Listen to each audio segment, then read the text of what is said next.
Rainie's told Denise. Mick, what did you say to her? Hold up a minute. No, Mick, what did you say to her? I'm sorry, all right. I don't know what to do. I mean, Denise is holed up in the shop. So you go and talk to her? She won't open the door. Well, at least she won't open the door to me. Oh, no, listen. I've got myself in enough aggravation. Yeah, I know, She's Mick, not going to want to I... talk to me, is she? She's going to know I've been lying for you. Yeah, please. I don't know what Rainie said to her. She could have said I'm a long-term customer or something.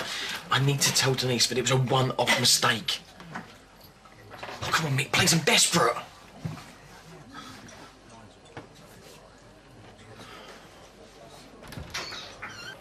Don't get involved.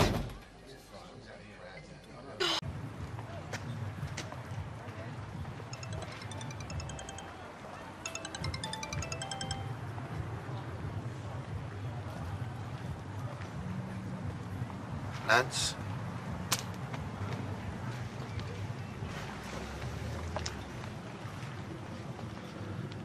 Nance, can we talk about this, please? I know I've made a wreck. I have my reasons, but can you just hear me out? Please don't even bother following me.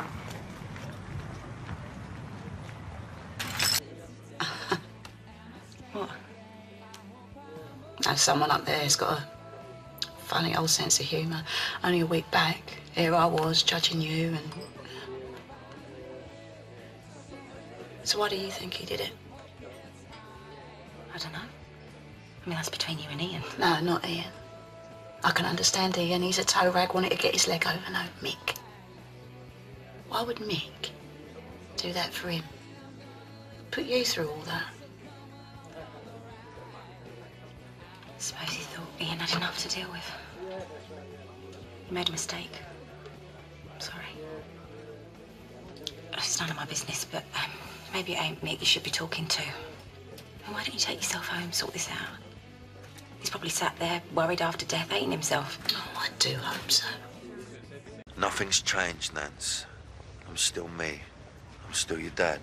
No, I wouldn't carry on like this behind your back. Like, I've defended you. I've nearly had a fight over this. And you were right. When those people were saying I'd done wrong, you was right. Yeah, well, why do I feel like this? I feel like I've been mugged off. And for what? So you could protect some nasty little perv? I just can't believe you lied to me. I didn't lie to you. No. All right. That time when you was all suited up, said you was going for a meeting with the bank manager. Is that true? No. No. And when Cora baited you up in the pub and Mum said she just got mixed up or something, you agreed. You lied, Mum lied. Don't blame your mum, OK? It was my call. We talked it through. She promised me she was going to keep stopping. It hasn't been easy for me. Why did you do that to her then? For someone that you barely even know? Because I thought it was the right thing. And it wasn't, and I got it wrong. But I gave Ian my word. No. This is how I thought it was going to pan out. I thought I'd have half hour in court, get a rap on the knuckles, pay the fine, and off I trot. Yeah, and then when it started to go wrong... Well, if I'd have told you, you'd have had to make a decision. What decision? Same as your mum. You lie for Ian or you lolly him up. What, and you really think I couldn't handle that? I've made some bigger decisions than that in my life. Yeah, they worked out well, didn't they? I'm sorry, I shouldn't have said that. No, you should. Because now we're really getting to the heart of the problem, and that is you treating me like a kid. Well, you are a kid. And you're my kid, and you will always be my kid. And you don't like your dad at the moment? Tough. That's another decision you didn't get to make. But I refuse to apologise for making a decision without calling on a family meeting. What, even if it blatantly affected all of us? Well, what was I supposed to say? Oh, by the way, our neighbour's been nicked for curb crawling by the old Bill. How do you feel about your old man taking the rap? Don't patronise me. I'm not patronising you. I'm asking you a question. I don't want to fall out with you, Nance. You tell me what you want me to do, I will do it. You can't. Try me. It requires an understanding that I'm not a child anymore. Requires a bit of respect. There is no one who respects you more than I do. No. There's no one who loves me more. There was actually a really big difference. Because if you respected me, you'd have come to me somewhere along the line and laid out the problem. Said, like, Ian Bill's screwed up. His daughter's dead. He's in a big bit of bother, and here's what I think we could do to help him. Maybe I'd have thought you as a mug, but maybe I wouldn't.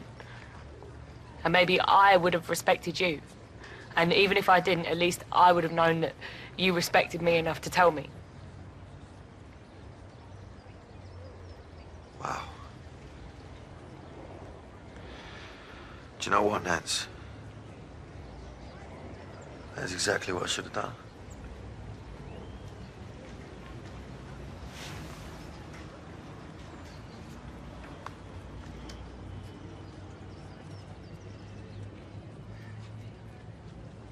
They'll come again, won't they?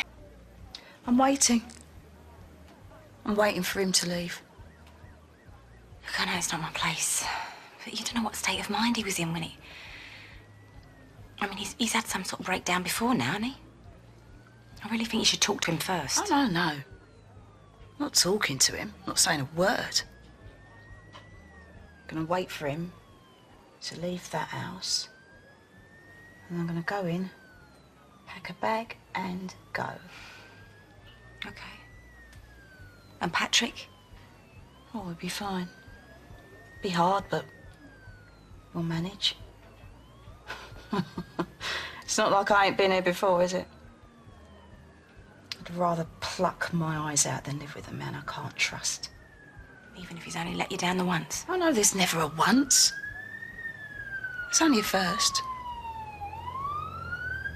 You sure? I just seen a midwife outside. It must have been that Cindy girl he had living there. She'll be due about now.